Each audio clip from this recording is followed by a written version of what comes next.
სამშვიდობისა, ეს გახლავთ TV პირველის ახალი პროექტი ღამის ამბები, რომელიც ეთერში გავა ყოველ სამშაბათს, 4 შაბათს და 5 შაბათს 23 საათსა და 30 წუთზე და წარმოდგენილი იქნება სხვადასხვა წამყვანით სამშაბათობით ამ ეთერს დავიკავებთ ხოლმე მე, ნინო ჟიჟილაშვილი და ჩემი თანაწამყვანი და ამ პროექტის ამ ეტაპისთვის ყოველ შემთხვევაში სულ იქნება ჩემთან ერთად ამ ეთერში რატი ამაღლობელი, მადლობა მას იმისთვის რომ ამ ეთერში მადლობა მივესალმებით იღებს მონაწილეობას. მოდით პირველ რიგში წარმოგიდგენთ დღის თემას. დღეს ასეთი რამ მოხდა დარგობრივი ეკონომიკის კომიტეტზე TBC ბანკის დამფუძნებლები მიიწვიეს მამუკა ხაზარაძესა და ბადრი ჯაფარიძესთან დეპუტატებს ხელისუფლებას და ოპოზიციას ორივე მხარეს კითხვები ჰქონდათ, თუმცა პროცესები ისე წარიმართა, რომ კომიტეტის თავმჯდომარემ სხდომა ჯერ შეაჩერა, შემდეგ კი საერთოდ დახურა. უმრავლესობამ ასეთი რამ თქვა, რომ ამ თემაზე საუბრით TBC დაზარალდებოდა და თითქოს და ამ სხდომის დახურვით, სხდომის ჩაშლით TBC ბანკის ინტერესი დაიცვა, თუმცა ასე ვერ აღიქვა ეს პროცესი თვითონ TBC ბანკის მხარემ. მამუკა ხაზარაძემ კიდევ ერთხელ გაიმეორა დღესაც დახურვით იგივე პათოსით მოსაზრება, რომელიც უკვე არაერთხელ თქვა, ჩვენ ვართ ორკესტრირებული შეტევის მსხვერპლი, შეიძლება ითქვას, იძულებითი ნაბიჯი გადავდგით, რომ დაგვიტოვებინა ბანკი, მაგრამ ჩვენს ღირსებას და სამართალს ჩვენ არ დავთმობთ. ეს იქნება უბრალოდ ამით დავიწყებთ ჩვენ საუბარს ხომ რატი დღეს, იმიტომ რომ სხვა შორის უყურებდი შენს ამ პირდაპირ ტრანსლაციას ხო, მე პოსტიც მიუძღვენი ამას ჩვენ ეთერს არაერთხელ ტრიალებდა ეს პოსტი და რაღაცნაირად აღშფოთება გამოიწვია კიდევ ერთხელ მოქალაქეობრივი, აი ამ ტიპის ქმედებამ უკვე საკანონმდებლო ორგანოს კედლებში ხო? რატომ დღეს რა მოხდა? რა მოხდა ახალი, რაც აქამდე არ მომხდარა, რაც იყო მოულოდნელი? ჩვენ მრავალი წელია მივდივართ საპარლამენტო რესპუბლიკისკენ. თითქოს უკვე ვართ საპარლამენტო რესპუბლიკა, რაც გულისხმობს პარლამენტის მნიშვნელოვან როლს საზოგადოებაში, საზოგადოებისთვის, სახელმწიფოსთვის. ზოგადად პარლამენტი როგორც არენა, პარლამენტი როგორც არბიტრი, მნიშვნელოვანი პოლიტიკური მოვლენების შეფასებისათვის და პოლიტიკის წარმოებისთვის ზოგადად.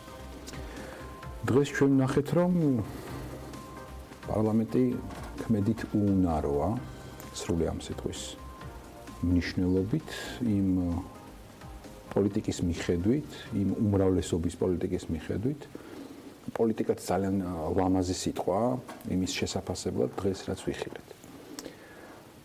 ძალიან მძიმეა და ძალიან ასე ვთქვათ, სევდისა და ნაღველის მომგვრელი, როდესაც შენ უყურებ დამოუკიდებელი საქართველოს უმნიშვნელოვანესი ინსტიტუციის რღვევას, ქართული პარლამენტის რღვევას. და ადგილი, სადაც უნდა იმართებოდეს დისკუსიები, სადაც პოლიტიკოსებმა თავი უნდა დაგვამახსოვრონ, განსაკუთრებით ასე ვთქვათ, მართველი პარტიის პოლიტიკოსებმა ასე ვთქვათ, საკუთარი სიტყვებით, საკუთარი გამოსვლებით, საკუთარი არგუმენტაციით, ამ არგუმენტების გაჟღერებით და ჩვენ უნდა ჩაგვithრიან, ასე ვთქვათ, ჩაგვთონ პროცესში, ამ პროცესში ჩაგვთონ და ვიყოთ შემფასებლები, იმიტომ რომ ჩვენ მირჩევთ მათ და არჩევნების წელი მოვა ძალიან მალე.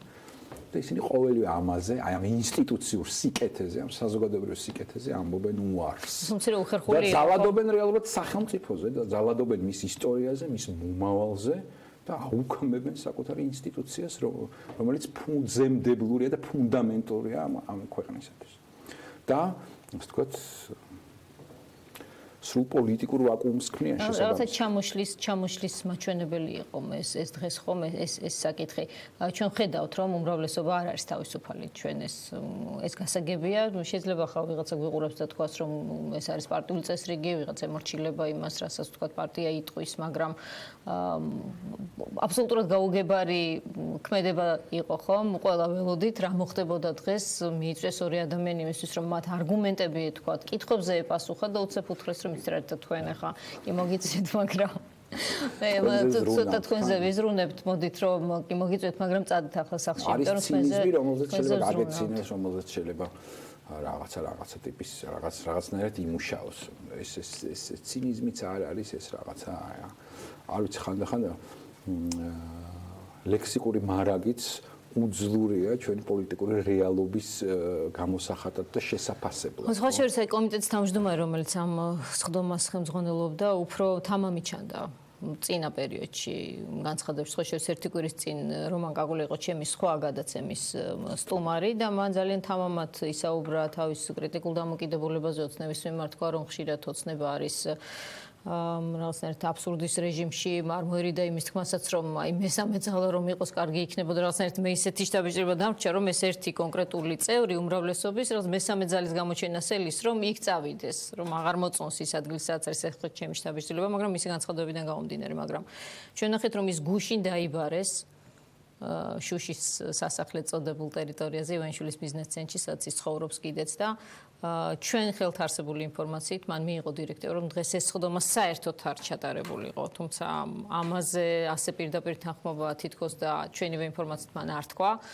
მაგრამ დღეს მოხდა ისე რომ პროცესში უკვე მას კიდევ დამატებით მოთხოვეს რომ ეს გაეკეთებინა და სამწუხაროდ ხეზია ჩვენ ნახეთ ასე ვთქვათ დახურული ასე ვთქვათ პარლამენტის კომიტეტი ასე ვთქვათ მისი ფუნქციების გაუქმება სრულიად და ძალიან დიდი ინტერესის მქონე თემაზე საზოგადოების ძალიან დიდი ინტერესით აკვირდებოდა ამ საკითხს რომ მოესმინა გაეგო ჩაეხედა ასე ვთქვათ ამ საქმის სიღრმეებში პარლამენტმა უარი განაცხადა კომიტეტმა, ბუნებრივია, უმრავლესობას ეკისრება ეს პასუხისმგებლობა და ეს პასუხისმგებლობა მნიშვნელოვანია მეხსიერება, ხო?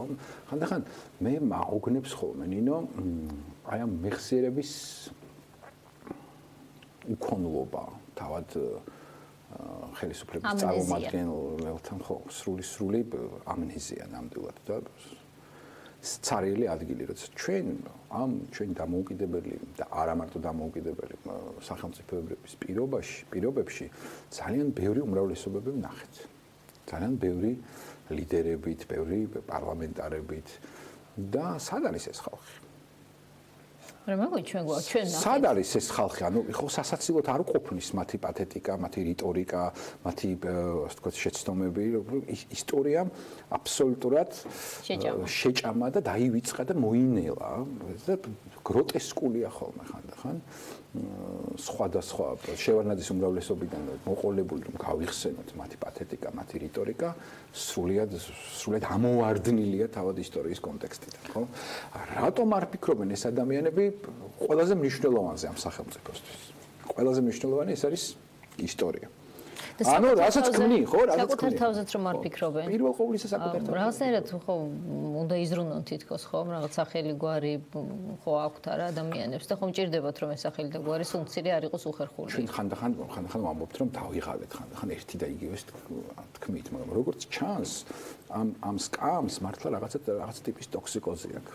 ხშირად ვიძახით ამას, მაგრამ ფაქტია ხო, რა ტიპის ტოქსიკოზი? რაღაცა ტიპის ტოქსიკოზი აქვს, რომელიც ადამიანს რეალობის აღქმაში ძალიან დიდ პრობლემებს უქმნის რეალობის აღქმისა. ეს როგორც საკუთარი თავის, ესე ობიექტური რეალობის აღქმის. და ეს ფსიქოლოგიურად ძალიან საინტერესო არ მინდა თემა შევცვალოთ, მაგრამ ძალიან საინტერესოა ამ ადამიანების დაკვირვება, ხო? იმიტომ რომ მათი ხედვის პერსპექტივა არ ცდება რამდენიმე თვესაც კი შეიძლება ასე ვთქვას. ანუ არათუ გრძელვადიანი, არათუ რაღაცა საკუთარ თავს აღიქვავენ, ასე ვთქვათ, სხვადასხვა მოწვევის პარლამენტში და ასე ვთქვათ, პოლიტიკის წარმოების და საქმის კეთების კალენდარი კი არა აქვს, რაღაცა ეს წელიწადი ამას გავაკეთებ, მეორე არა. ზოგადად ძალიან მოკლევადიანი, ასე ვთქვათ, თვითახქმები აქვს. ეს არის პრობლემა, თავარი პრობლემა. დღევანდელი დღით ცხოვრობენ არა იმიტომ რომ რაღაცა კონკრეტული მიზანი აქვს ამ და იდეა ამ დღევანდელი დღით ცხოვრებას, არამედ ვერც კი ხედავენ. ეს იქიდან ხომ არ არის გამომდინარე რომ მათ უბრალოდ არც კი მიაჩნიათ თავი ღირსად იმისად, სადაც არიან, ხო? შემთხვევით მოხვედრილი ხალხი ხომ არ ჭარბობს ამ სივრცეში, ვისაც ვერც კი დაესიზმრებოდა რომ შეიძლება და ჩანს ყველანაირი შეურაცხყოფის გარეშე თავად მართველი პარტიის ლიდერის, ასე ვთქვათ, სულის ჩამდგმელის თუ ამას შეიძლება რაიმენაირად სული ვუწოდოთ, იმიტომ რომ სულის გარდა ყველაფერია, ნუ არ გულისხმობს ეს სიტყვა სულს, ნამდვილად სული რაღაც ცოცხალს და ქმედიც და დინამიურსაც გულისხმობს და ამ თვალსაზრისით ვამბობ.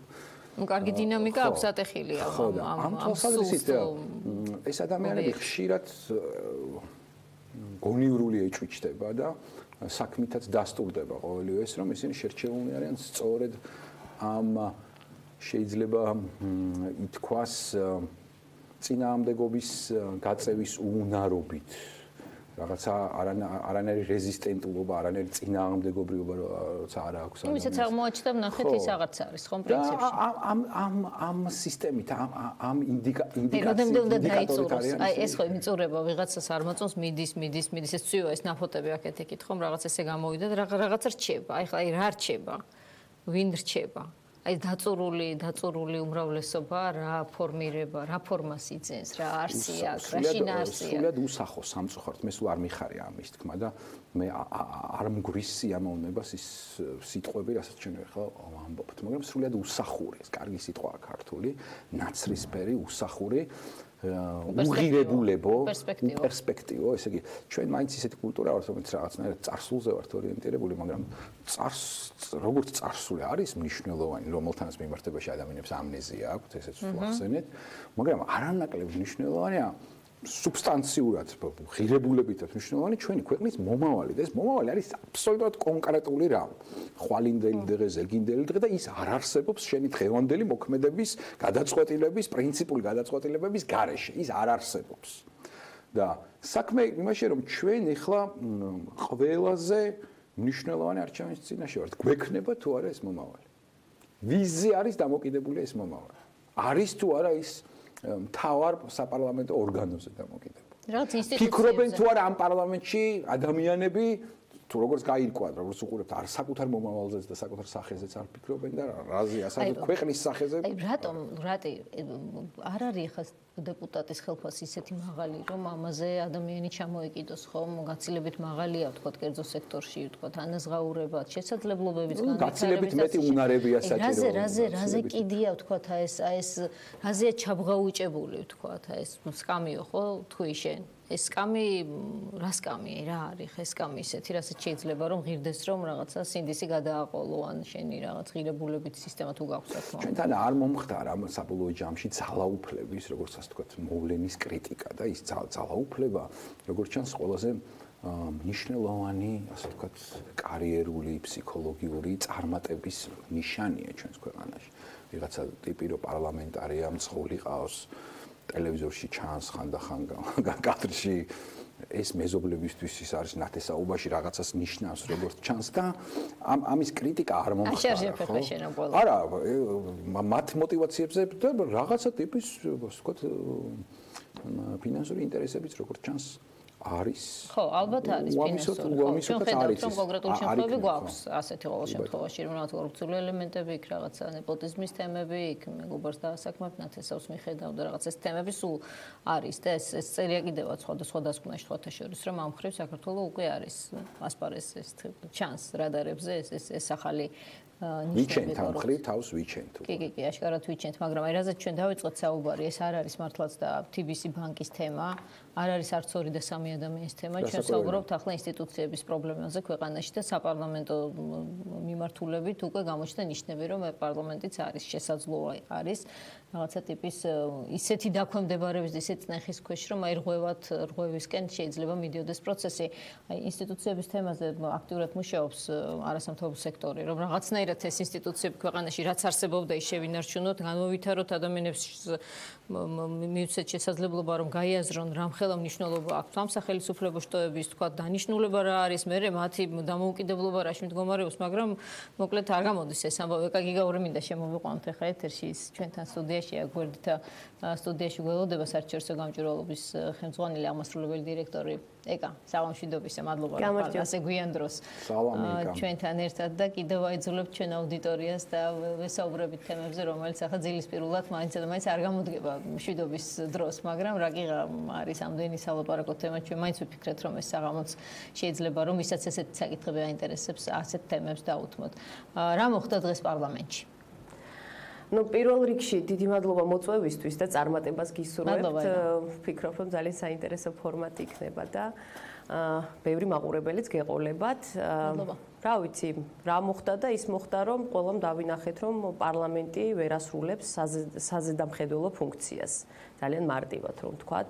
ეს ვნახეთ ზუსტად დღეს აი ეს არის ძალიან სამწუხარო, იმიტომ რომ ერთის მხრივ ახლა ჩვენ ყოველთვის ვამბობთ, რომ ის ბოლო პერიოდში რაც მოხდა პარლამენტში და პარლამენტმა მიიღო ახალი რეგლამენტი, რა თქმა უნდა, ეს იყო ძალიან დადებითი ნაბიჯი და თავისთავად ძალიან კარგი დოკუმენტია. ჰქონდა რამოდენიმე კრიტიკული მომენტი იქ, მაგრამ საერთო ჯამში ძალიან კარგი დოკუმენტია და ჩვენ ყოველთვის დადებითად ვაფასებდით მას, თუმცა მეორეს მხრივ აი ესე ვართ ხოლმე რა ამ ქვეყანაში, რომ შეიძლება კანონმდებლობა კონდეს ნორმალური, მაგრამ როდესაც აღსრულებაზე მივა საქმე, არ არსებობს პოლიტიკური ნება, რომ უბრალოდ ეს აღსრულდეს და ეს იყო ერთ-ერთი ესეთი მაგალითი, რომ მიუხედავად იმისა, რომ საზოგადოება ძალიან ბევრ კითხვას სვავდა თვითონ ამ TBC-თან მიმართებაში, ანუ იმ პროცესებთან მიმართებაში, რაც განვითარდა TBC ბანკთან დაკავშირებით, და ხელისუფლებას ჰქონდა ძალიან კარგი შესაძლებლობა, რომ ყველა ამ კითხვისთვის გაეცა პასუხი.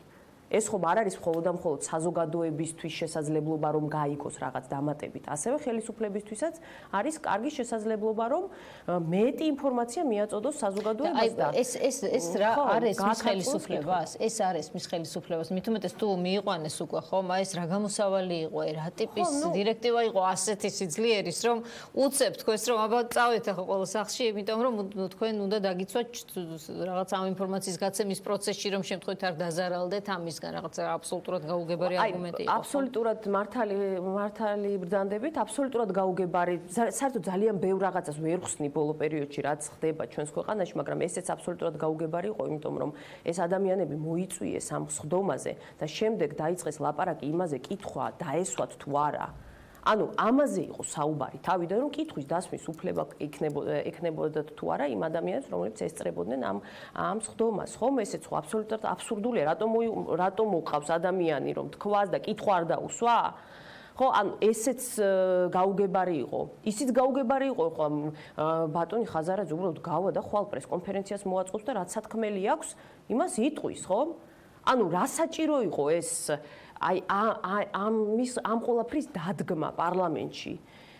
ეს იყო რაღაც აი მე ჩემთვის მაგალითად რაღაც ხუშტურების მსგავსი რაღაც იყო, რომ აი ვიღაცა უბრალოდ მოინდომა, რომ აი არა პარლამენტში ამ ადამიანებს არ მოусმინოთ და არ მივცეთ საშუალება, რომ საზოგადოებას დამატებით. მგონი გვიან გაიგო ამბავი, ვინც ეს დირექტივა გასცა, იმიტომ რომ დიდი ხანია ეს ამბავი უკვე დაანონსებულია და რაღაც დღეს დილით ანგუშინ საღამოს გაირკვა, რომ არ არის სასურველი, ხომ?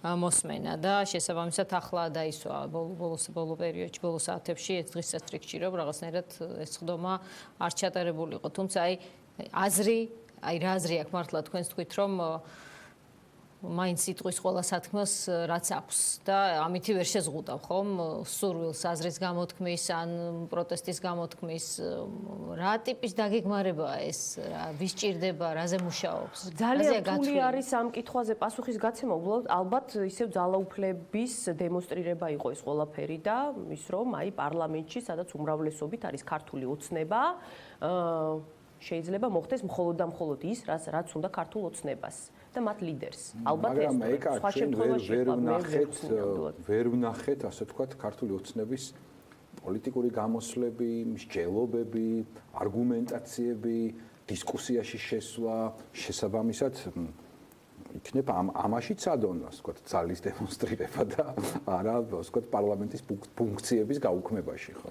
ხო, მაგრამ ძალიან რთული არის ახლა იმისთვის, რომ აი ამ კრიტიკულ კითხვებს გასცე პასუხი, მაშინ ოდნავ მაინც ალბათ მართალი უნდა იყო და შენი რაღაც გასასამართლებელი რაღაც არგუმენტები უნდა კონდეს და როგორც ჩანს მათ ეს არ კონდათ, იმიტომ რომ აქ ახლა TBC ბანკზე მხოლოდ და მხოლოდ არ არის, არის სულ ერთია, რაც TBC ბანკი იქნებოდა ეს თუ საცხობი, რა მნიშვნელობა აქვს, ანუ როდესაც აი ესე ვითარდება პროცესები და აი ამ ორგანიზაციის ხელმძღვანელს აკრიტიკებს ბიძინა ივანიშვილი და ამის შემდეგ მას ექმნება პრობლემები და იწყება გამოძიება 11 წლის წინანდელ საქმეზე, ხომ?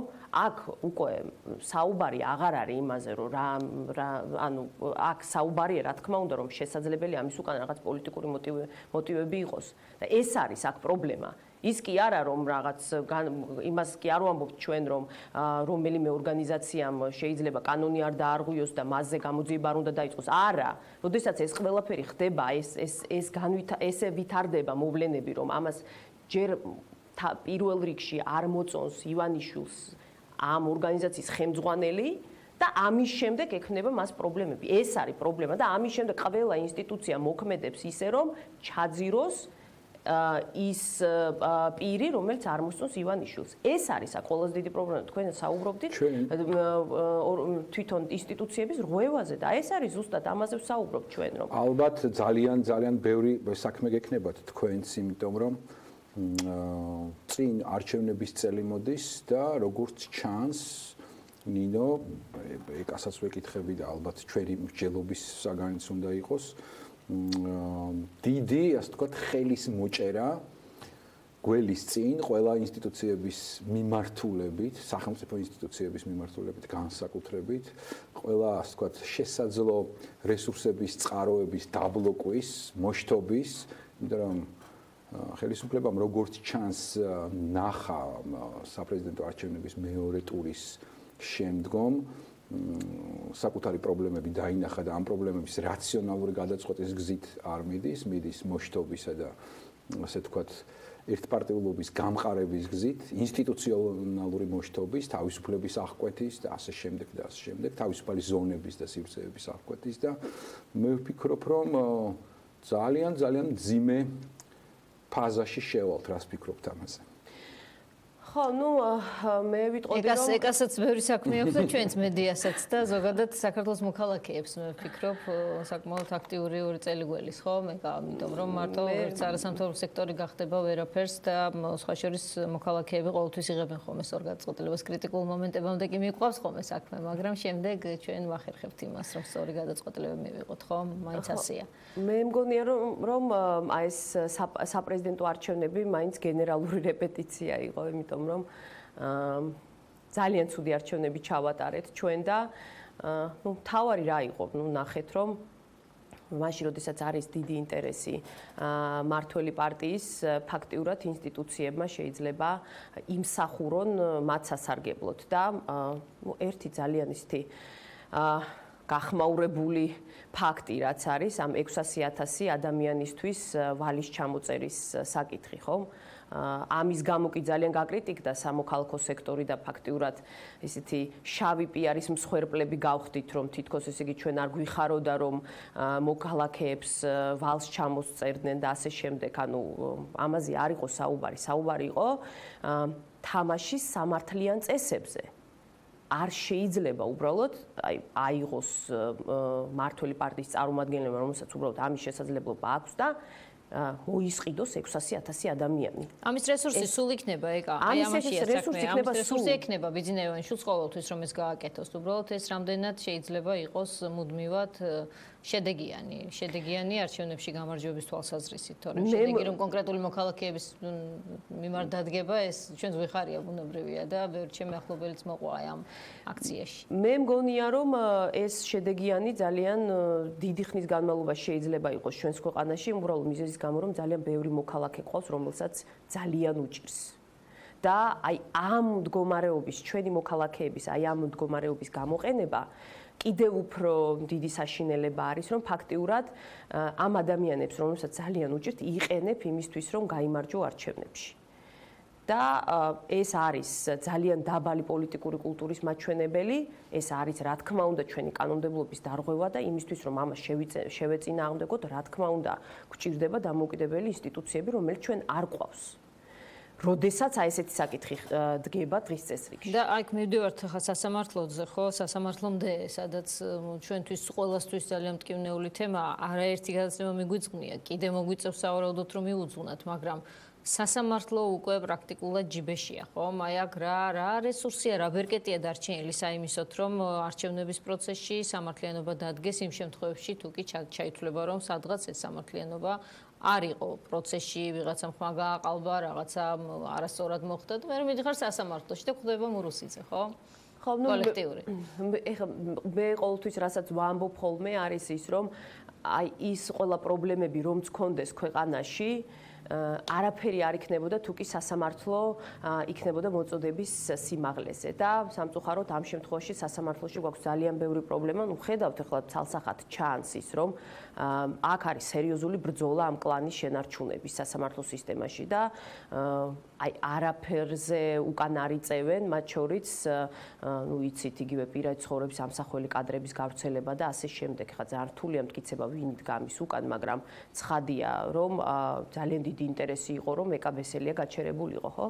აქედან გამომდინარე, ეს არის სერიოზული ბრძოლა და მე ვფიქრობ, რომ ამ შემთხვევაში საზოგადოების როლი არის ძალიან დიდი.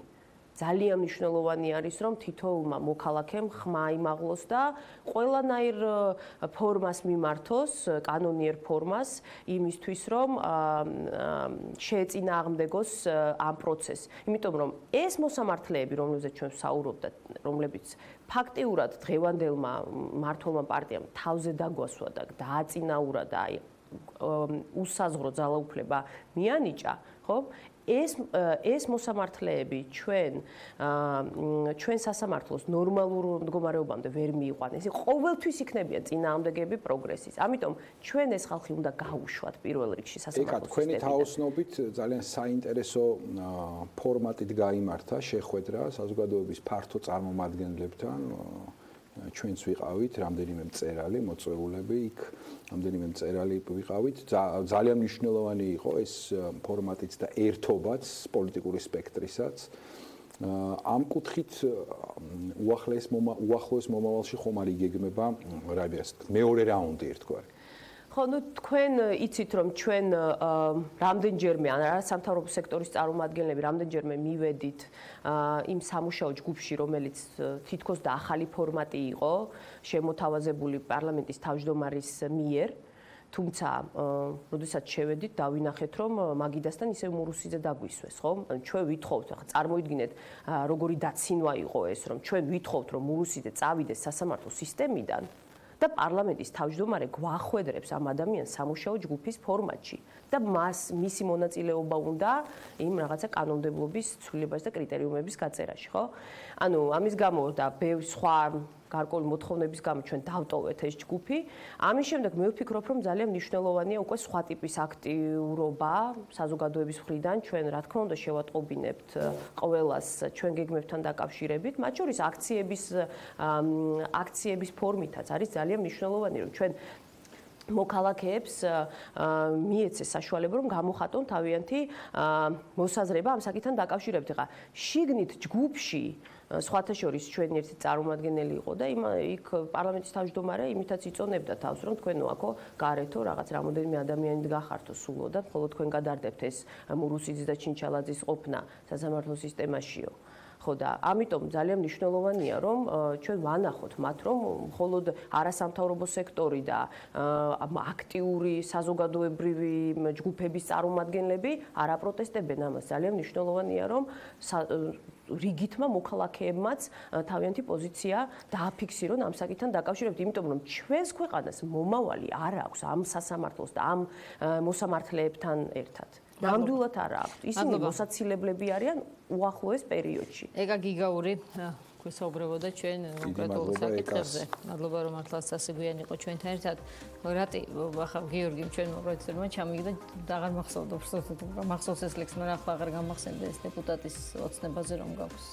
ახსარება რომ დეპუტატის ახსარება შავი ჯიპის შავ მინაში დეპუტატი ოცნებობდა ნეტავ ამგვარ წარმატებას მამაჩემიც მოსწრებოდა გრძელი ეს ნაციონალური მოძრაობის დროს 2010 წელს არის ახლა რომ კითხულობდი აქტუალობა არაფრით სამწუხაროდ გეუბნება დღეს არის დაწერილი სამწუხაროდ ეს შეიძლება ავტორისთვის სასიხარულოდ, მაგრამ ქვეყნისთვის სამწუხაროდ ავტორისთვის სასიხარულოდ ხო იმიტომ რომ ცოცხალი ლექსია აი დღევანდელი ამბავია ხო მოწერდი მაინც იმედი ქონდა იქ 2012-ში რომ ესე აქტიურობდი რომ სამცვლელებას ექნებოდა შედეგი რაღაცა მაინც შეიცვლებოდა ცოტათი მაინც ისე როგორც 2003-ში როცა აქტიურობდი კონjunktūra ჩვენი ეს თქვათ როდესაც ძალაუფლების კრიტიკაზე საუბრობდით ეს კონjunktūra მაჟორიტარებზე განსაკუთრებით კარგად ჩანს ეს კონjunktūra რომ აი ეს ერთი პოლიტიკური კალათიდან როგორ ამოვლენ ხოლმე ეს მაჟორიტარები და გადავლენ მეორე პოლიტიკურ კალათაში და არც ერთი ასე ვთქვათ და რომ იღებენ თან კარგად და ყველა რომ დიდი სიხარულით იღებს და მე რომ თვითონ ის პოლიტიკური პარტია რომელიც იღებს მათ ემგვანებიან იმას ვისაც იღებენ ხო ბუნებრივია უღირებულებო უფასეულობო რაღაც პოლიტიკურ წარმონაქმნებს რომელიც ყველაფერზე მიდის თავის რეგიონში თავის ადგილზე რომ გაამართლოს თავისი უკვდავი ადგილი პარლამენტში და სახელის და გვარიც არ ვიცოდეთ მათი ამავე დროს არათუ გამოსვლა, არათუ რაღაც პოლიტიკური განცხადება ან პოზიცია, არაფერი არ ვიცოდეთ მათში. ხა ძალიან არ იქნება სწორი რომ ყველა დეპუტატი ჩვენ ამ ყალიბში პრინციპზე ვსაუბრობთ. ჩვენ პრინციპზე ვსაუბრობთ და არა პერსონალურად რომ ვინმე არ ფიქრობს რომ კონკრეტიკას აქვს აქ ადგილი უბრალოდ პრინციპზე. თუმცა იმისთვის რომ ჩვენ არ ვიფიქროთ რომ დეპუტატები მხოლოდ შავი ჯიპის, შავი შუშიდან იღურებიან და ოცნებობენ რაღაცა კიდევ უფრო მუქ რაღაცნაირად ისეთ რაღაც სივრცეებზე, უბრალოდ ნათელზე თავისთვის შეფარულად, ასე ვთქვა, დაფარული სივრციდან. მაინტერესებს როგორ ფიქრობ შენ ეს თემა, ანაკლიის თემა. არის მათთვის აი რაღაცა მნიშვნელოვანი საერთოდ აი ეს მიმული როა ეს TVC-ის საკითხი, ასეთი ამდენი საუბარი ამ ყველაფერზე, ძალიან სტრატეგიულ მიმართულებასთან. აი ეს გააზრებული ამ ორგანოში არის? ნუ დღევანდელი ასე ვთქვათ სხდომიდან და დღევანდელი კომიტეტის სხდომის ბედიდან გამომდინარე, როგორც ის დასრულდა, არა. პასუხი არის ცალსახად არა. გახსოვთ ალბათ პირველი ასეთი განცხადება ქართული ოცნების იყო, როდესაც ის გამოჩნდა პოლიტიკურ გარიჟრაჟზე, რომ ასე ვთქვათ, ჩვენი საქმიანობის მთავარი მიზანი არის ადამიანი.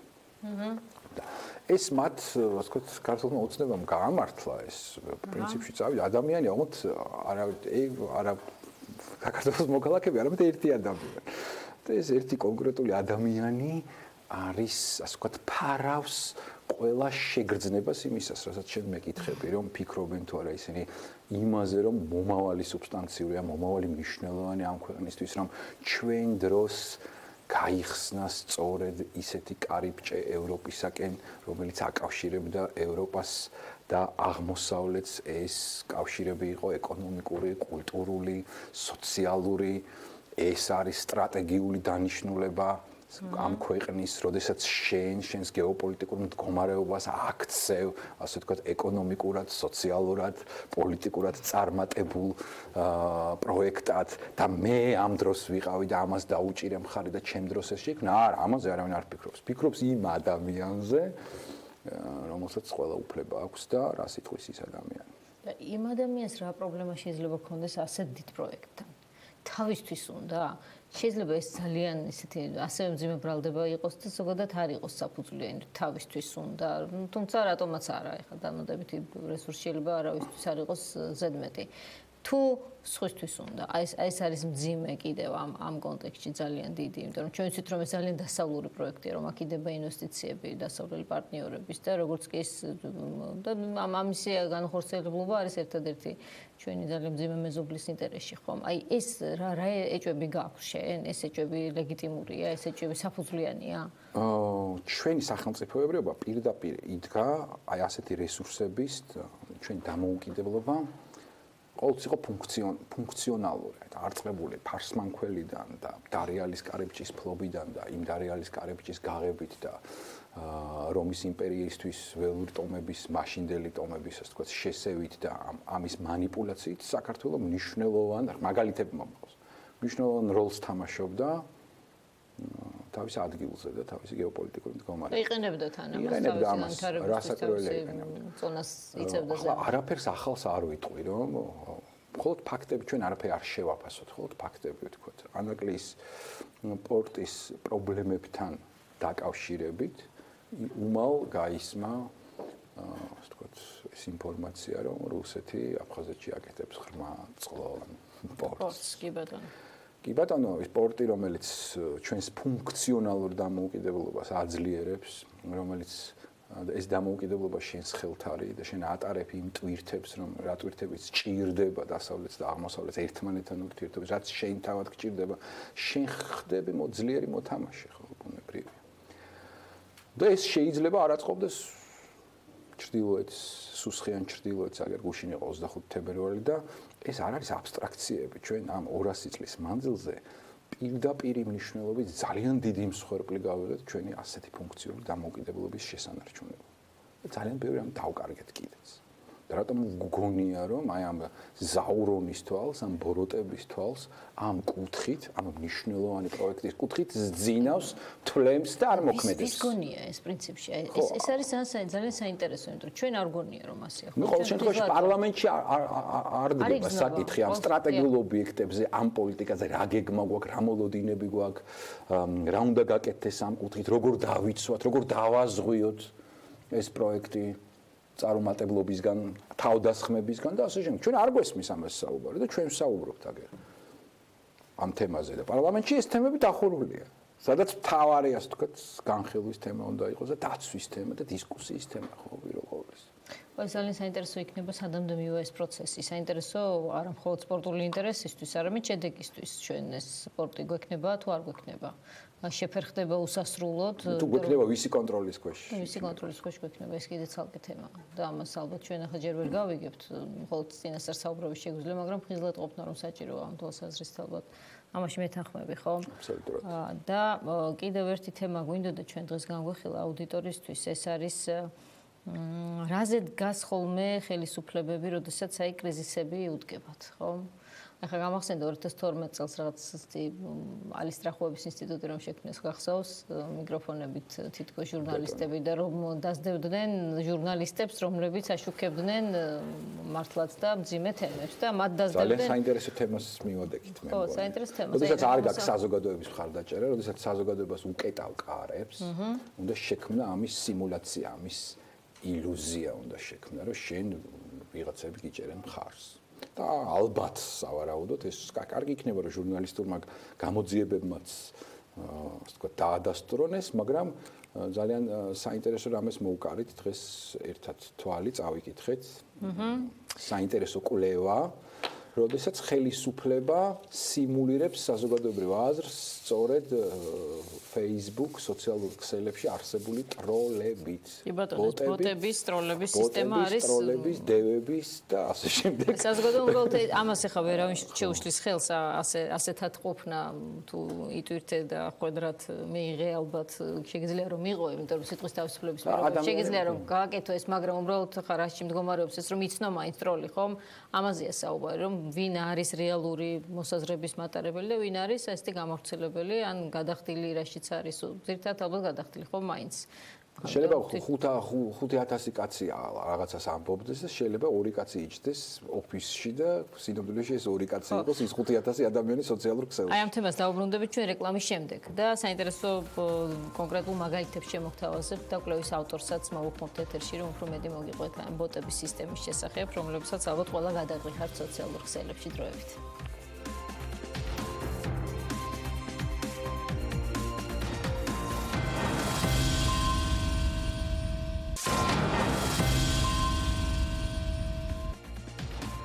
დაბრუნდით ეთერში, მე და რატი ამაღლობელი, ჩვენ გვინდა რომ ბოტების, ეგრეთ წოდებული ბოტების თემაზე მივაყუროთ თქვენი ყურადღება. ბოტები არიან ადამიანები, ასე ქვიათ მათ, ვინც სოციალურ ქსელებში იღებს ასეთ ტვირთს, რომ ერთი იყოს 5-იან, 10-იან, 100 და რამდენიმე სხვადასხვა სახელი გვარით ან შექმნილი ესეთი ტყუილი დაფარული ეგრეთ წოდებული აკაუნტებით იმუშაოს და რაღაცა კონკრეტული ადამიანების წინააღმდეგან კამპანია აწარმოოს ან ასე შემდეგ. ანუ რაღაცა მთლიანად ეს არის ფაბრიკაცია, პროცესი, წაქეზებული ან რაღაცნაირად წარმოშობილი სადღაც სივრცეებში, რომელიც როგორც რატიმ რეკლამაზე გასვლამდე თქვა, ვიღაცების სასარგებლოდ შეიძლება მუშაობდეს, ხო, რაღაცა. ძირითადად ხელისუფლების. ძირითადად ჩვენ რასაც უყურებთ, ეს არის ხელისუფლების სასარგებლოდ, როდესაც სოციალურ ქსელში მანდამაინც არავინ არიცავს მათ პოზიციას და არ არის დისკუსია ამ საკითხში ხდება უამრავი ადამიანი თანხმდება, შემოვარდება რაღაცა უცნაური.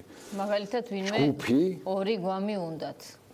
ასე ქვია და აი მაგალითად მამუკა ხაზარაძის წინააღმდეგ ატეხილი კამპანია, აი ჩვენ შეგვიძლია რომ ვნახოთ კიდევ სეზონური აქტიურობები აქვთ და რაღაცა სავსე მთვარეზე თუ რაღაცაზე გამოვარდებიან ხოლმე და ერთ ღილაკის დაჭერით უნებია. ეს სავსე მთვარეს პირდაპირ მნიშვნელობით მათთან მიაქვს ფული, ხო, სავარაუდოდ და სავსე ტომსიკებით, ხო და აი ჩვენ რომ ახლა ვუყუროთ რა ხდება, ვთქვათ, იგივე TBC ბანკის ამბების პარალელურად ეგრევე ვიცნობთ აი ამ ბოტებს.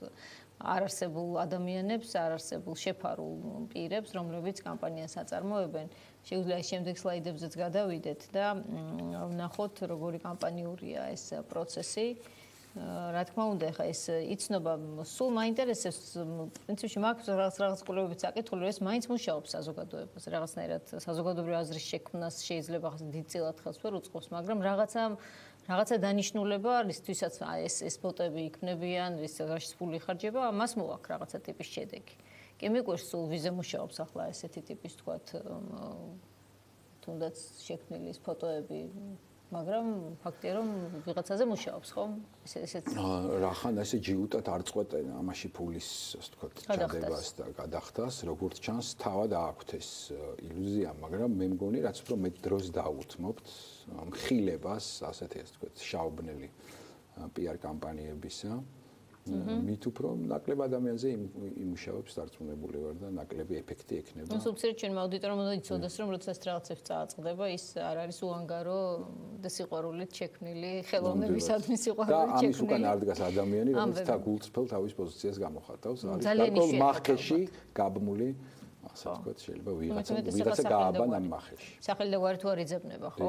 რომ შევალთ და ეს დახვდება, რომ არის არარსებული ფსევდონიმით ადამიანი, ვიღაც პირი, ფაქტია რომ ამას შეიძლება უწოდოთ უკვე ბოტე. თამარ კინწურაშვილი გვინდა მოვიწვიოთ ეთერში მედის განვითარების ფონდის ხელმძღვანელი. თამარმა იცის უფრო მეტი ამ სისტემის შესახებ, ვინაიდან მისი ორგანიზაცია განუწყვეტლივ იკვლევს ამ ფენომენს და ქართულ სივრცეში რა შემთხვევებში ჩნდებიან უფრო ჩვენზე უკეთ იცის. თამარ, სამშვიდობისა, მოგესალმებით თამარ. მოგესალმებით, მე წარმატებას უსურვებ თქვენ გადაცემას. მადლობა.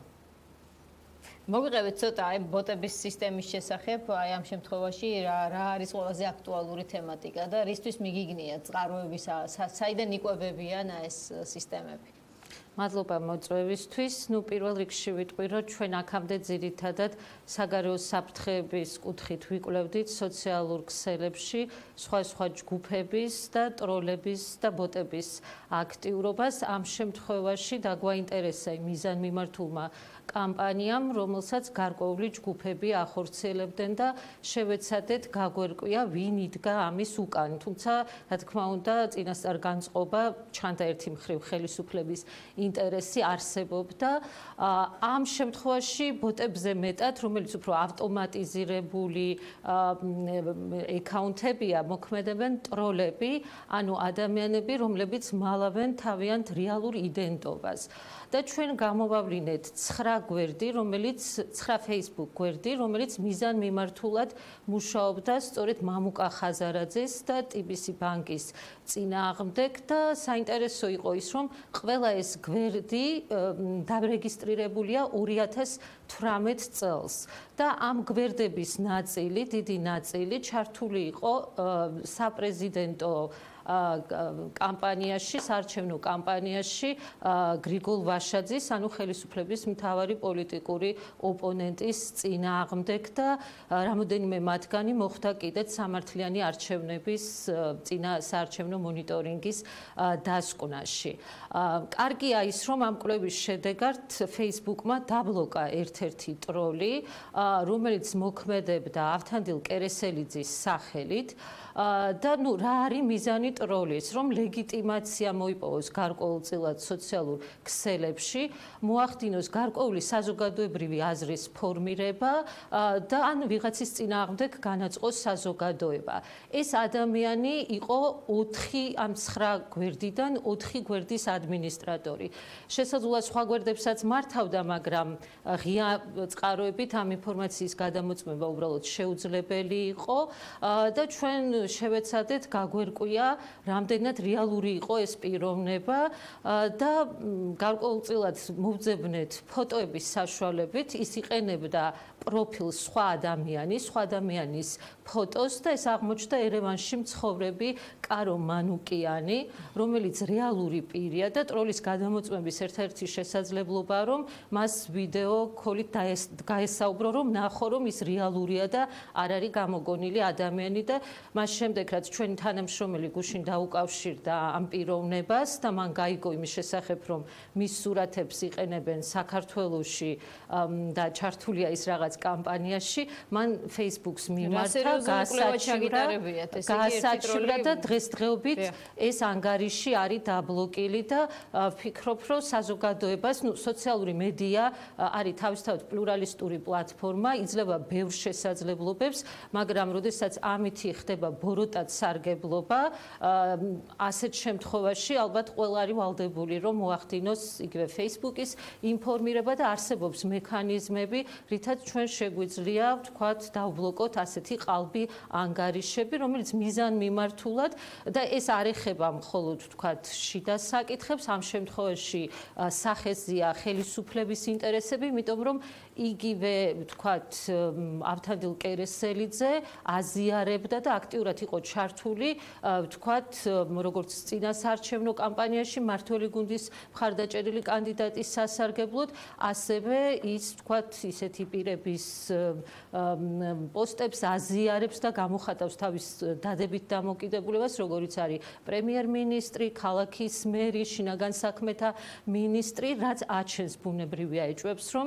ის დაკავშირებული არის სწორედ ხელისუფლებასთან და ნაწილია იმ კამპანიის, რომელსაც ხელისუფლება კერძო ბანკის წინააღმდეგ წარმართავს. ქალად თამარ, თქვენ უკვე თქვით და ძირითადად ერთი, ასე ვთქვათ, მესიჯ ბოქსი აქვს ხომ? ერთი დაახლოებით ერთ მესიჯს თესავენ, ასე ვთქვათ, სოციალურ ქსელებში და ნინომ გაიხსენა, რომ გრამატიკული შეცდომებიც კი ერთნაირი აქვს ხოლმე. შეიძლება ვინც სოციალურ ქსელებს აქტიურად ვადევნებ თვალს, შეიძლება იცნოთ, იმიტომ რომ ეს უცნაური გაუგებარი გრამატიკული შეცდომა ხო არის რაღაც რომ ვერ ლოგიკურად რომ შეცდომასაც ვერ აღიქო. უცებ შეიძლება უცებ სხვა სახელით და გვარით ვიღაცას კონდეს ეგრევე იცნობ, რომ ერთ და იგივეა, სულისკვეთებაც თუ მით უმეტეს დაემთხვა. აი ეს ალგორითმი, ქალბატონ თამარ, თვითონ სოციალური ქსელების ამგვარი პოლიტიკური მიზნებით გამოსაყენებლად სად არის აკვანი ამ ალგორითმის, სად მოიგონეს, ვინ იყენებს ამას ყველაზე მეტად? არ ამგონია და ევროპაში, ასე ვთქვათ, პოლიტიკური პარტიები ტროლებით ებრძოდნენ Facebook-ზე ერთმანეთს, ხო? პრინციპში აქ პირველ რიგში მოიცაზრება რუსეთი და რუსული პროპაგანდა და არა მარტო საქართველოშია ეს ჰიბრიდული გამოწვევების პრობლემები, არამედ დასავლეთის ქვეყნები ებრძვიან რუსეთის ჩარევას არჩევნებში სწორედ სოციალური პლატფორმების, ტროლების და ბოტების მეშვეობით. საქართველოს გაცილებით პატარა ამისთვის, პატარა ბაზარია, ასე ვთქვათ და ადგილობრივი ტრადიციული მედიები ასრულებენ ამ როლს, რასაც ვთქვათ რუსეთის სხვა ქვეყნებში ახორციელებს და ზოგადად რუსული სტილია გარკვეულწილად ინდივიდუალური შეტევა ადამიანზე, ადამიანის დემონიზება, დისკრიტაცია, რასაც ვთქვათ ჩვენ ვხედავთ მამუკა ხაზარაძის შემთხვევაში. იმის ნაცვლად, რომ ვთქვათ ხელისუფლება ასე ენთუზიაზმით ებრძოდეს, ვთქვათ, რუსეთის პროპაგანდას, რუსულ პროპაგანდას, რომელიც არის რეალურად ჩვენი ქვეყნის მთავარი გამოწვევა, უსაფრთხოების გამოწვევა, ის ებრძვის ერთ-ერთ ბანკს, რომელიც ამ ქვეყნის ეკონომიურ სიძლიერეს უზრუნველყოფს და ეს არ არის მამუკა ხაზარაძის ჯიბის პრობლემა. ეს აისახება ზოგადად საინვესტიციო გარემოზე, ეკონომიკაზე და ბიზნესის სტაბილურობაზე, იმიტომ რომ ესეთი რყევები ქვეყანას დააზარალებს და არა ერთ-ან ორ ბანკირს, რომელთა დემონიზება სამწუხაროდ ხდება პოლიტიკური კლასის მიერ. აი ტროლებზე გვესაუბრეთ, რაც შეეხება მეორე ტიპის პრობლემას, ამ ბოტების სისტემას, როგორც თქვენ თქვით, ეს უფრო სისტემური ხასიათის არის, მათი გამოვლენა უფრო რთულია, ხო? ეს უფრო ავტომატიზირებული სისტემა, როდესაც კომპიუტერ ალგორითმი წერს პასუხებს. შესაძლოა ამასთანაც გვაქვს საქმე, უფრო რთული ამის იდენტიფიცირება. მაგალითად, რამოდენიმე შემთხვევა იყო, როდესაც ერთი და იგივე ანგარიშიდან ხდებოდა იდენტური კომენტარების დატოვება სხვადასხვა გვერდზე და სხვადასხვა პოსტებზე. ანუ ეს ყველაფერი აჩვენებს, რომ ეს ეს არის ორგანიზებული ხასიათის, ვთქვათ, პეტერბურგის ტროლების ქარხანა ყოველთვის ცნობილია, ეს იყო ჩვეულებრივი სამუშაო პროცესი, სადაც ადამიანები 24 საათის განმავლობაში მუშაობდნენ იმისთვის, რომ ვლადიმერ პუტინის სასარგებლო კომენტარები დაეწერათ, ან ვთქვათ, დასავლეთის საწინააღმდეგო კამპანიებში ჩართულიყვნენ. პეტერბურგის ტროლების ქარხანა რაღაცა. და ცნობილი გახდა ეს პროცესი მას შემდეგ, რაც ერთ-ერთმა თანამშრომელმა გამოიტანა სააშკარაოზე ეს საქმე და თქვა, რომ მას ხელფასი არ მიუღია, მათ ჩვეულებრივ უხდიდნენ ხელფასს და ნუ ეს ადამიანები აქაც ალბათ დასაქმებული არიან და დაკავებული არიან ამ საქმით, რომ მოახდინონ ხელისუფლების ან პოლიტიკური ოპონენტების დისკრედიტაცია, ან იმ ბიზნეს ჯგუფების, რომლებიც თქვათ რაღაც გარკვეულ პრობლემებს უქმნიან ხელისუფლებას მათი მიზნების მისაღწევად. ძალიან საინტერესო იქნება ტროლების გაფიცვა მაგალითად, რომ მოითხოვენ გასამსჯელოს, ასე ვთქვათ, გადახდას, ხო? გასამსჯელოს გაზდას. ნუ ჯერჯერობით საქართველოში როგორც ჩანს უხდიან, ასე რომ წარმატებით და როგორც ჩანს ეს ბრჭყალებში კერესელიძე არავის ასე ვთქვათ, ცდილობს რომ მთელი შემოსავალი მას შემოუვიდეს, რადგან 6 გვერდის ადმინისტრატორი თავადი იყო. ნეტა რა ღირს ეს მომსახურება, ხო არ იცით თამარ? არა, არ ვიცით, ჩვენ ალბათ გვჭირდება ამ პროცესის მონაწილის აღიარება, განსხვავებით რუსეთისგან, ასეთი პრეცედენტი საქართველოში არ ყოფილა. ჯერ არ ყოფილა. მაგრამ სულ მცირე ესე იგი გამოდის, რომ ვინც ამას აკეთებს, ეს არის პირდაპირ კალკი რუსული ჰიბრიდული ომის, ვთქვათ. მაგრამ მნიშვნელოვანი წარმატებაა, რომ დაიბროკა ერთი ადმინისტრატორი ბრჭყალებში და რაღაცნაირად ბეჭდების ბრძანებელი მახსენდება, სადაც ასე ვთქვათ, განგმირული იქნა ერთი ტროლი, ორკების მხარდამჭერი ტროლი. გასაგებია, კი ბატონო, თამარს მადლობა უთხრათ, ხო, საინტერესო დიდი მადლობა თამარ. მოწოდებისთვის, თამარ კინწურაშვილი, მეც განვითარების ფონდის ხელმძღვანელი. მოკლედ სადაც არ წავალთ და რაიმე მავნე ამბებს უხდებით ყოველთვის სამწუხაროდ. ეს ღიმილს კი იწვევს, მაგრამ სინამდვილეში ძალიან ვინც ამ ტროლების ზემოქმედების ქვეშ მოყოლიან სხვადასხვა პატარა ამბებზეც, თუნდაც მწერლებიც სხვა შორის ბევრი მწერალი, მათ შორის ზვიადრატიანი მათ შორის. დიახ. მათ შორის ჩვენც, როდესაც ვაპროტესტებდით იმ საშინელ გადაწყვეტილებას ერთის მხრივ სასამართლოს, მეორეს მხრივ საზოგადოებრივი მეოწყებლის, მესამე მხრივ შინაგან საქმეთა სამინისტროსი იწყებოდა ბუნებრივია ტროლების და ბოტების. თავდასხმა და ფსიქოლოგიურად ბევრი მანდამაიც ვერ უძლებს ამ. ვინ არის ახლა ამ პროცესში, ასე ვთქვათ, ობიექტი ტროლების, როგორც მე მაქვს ინფორმაცია, შესანიშნავი მასწავლებელი გურიიდან, რომელიც ძალიან კარგად არის პიკზე თავისი წარმატების. ლადო აფხაზავა არის ტროლების შეტევის მსხვერპლი. ტროლების არმია გაემართა. გადაერთო მისკენ ეს არ მგონია ხა ხელისუფლების ინტერესში იყოს მაინცა და მაინც აქ რა მუშაობს ნეტა რა შემთხვევასთან გვაქვს საქმე. როგორც ჩანს ისინი ამ რესურსებს ასე ვთქვათ პირადი სიმპათია ანტიპათიის მიხედვითაც იყენებენ. ნუ ყოველ შემთხვევაში ეს არ არის კარგი ამბავი და სულ მცირე ჩვენმა აუდიტორიამ უნდა იცოდეს რომ რაც იწერება სოციალურ ქსელებში ეს ყველაფერი სიმართლე არ არის და აი ამ თანამედროვე გლობალურ გარემოში ყველა ინფორმაცია არ არის გაკონტროლებული, უბრალოდ გადამოწმებული და მით უმეტეს არ არის კეთილსინდისიერად გავრცელებული, ხო? ხშირად ეს არის манипуляციის წყარო და მსურველი манипуляცია ისე ჩვენზე და თუ ამას არ გამომაყენებინებთ საკუთარ თავზე, რა თქმა უნდა, არ გავხდებით საექსპერიმენტო რაღაც ობიექტები, ჩვენთვისვე იქნება ალბათ კარგი, ხო? რა დაგვრჩა დღეს სათქმელი, ბევრი რამ მე მგონი ჩვენი ერთგული მაყურებლისთვის კეთილი სურვილი ძილინებისა მნიშვნელოვანი იქნება, რა ვიცი, მაინც მიხედავად იმისა, რომ ღამის ეთერი არ დავასრულოთ, ასე ვთქვათ, ტროლებით და ვისურვოთ ხო ცოცხალი პოლიტიკური პროცესი, ჩვენს ჯანსაღი პოლიტიკური პროცესი, დისკუსიებით სავსე არა შიშზე დაფუძნებული, არა ტყუილზე, არა ტროლებზე, არამედ ნამდვილი საზოგადოებრივი ღირებულებებით გაჯერებული დისკუსია. და პირველ ყოვლისა ეს დისკუსია უნდა ვიხილოთ პარლამენტში.